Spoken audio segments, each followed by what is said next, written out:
रामायण में रणवीर और यश की बात तो सब कर रहे हैं, ये राम के युग का आरंभ है। लेकिन इस पूरी फिल्म का असली मास्टरमाइंड की कहानी किसी को पता भी नहीं। वो इंसान जिसने अपने जेब से 4000 करोड़ इस फिल्म में लगा दिए।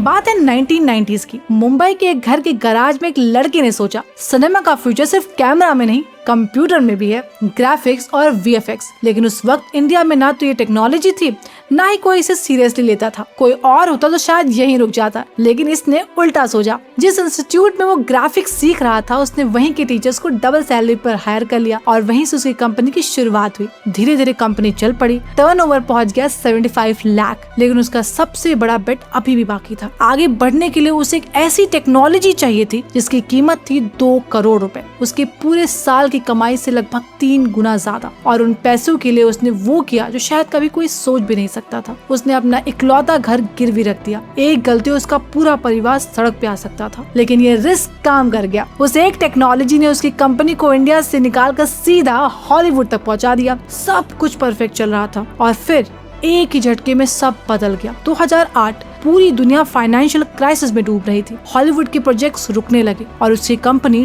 टूटने लगी। लेकिन उसी दौरान अवतार मूवी रिलीज हुई और पूरी दुनिया 3D के पीछे पागल हो गई। हॉलीवुड को एक ऐसी टेक्नोलॉजी चाहिए थी जो पुरानी 2D फिल्म को 3D में बदल सके, और वो टेक्नोलॉजी इस आदमी के पास पहले से ही थी, व्यूडी। उस एक टेक्नोलॉजी ने उसकी कंपनी को दोबारा जिंदा कर दिया और सिर्फ 4 साल बाद उसने हॉलीवुड के मशहूर स्टूडियो डबल नेगेटिव को ही खरीद लिया। और आज उस कंपनी के पास 8 ऑस्कर्स हैं।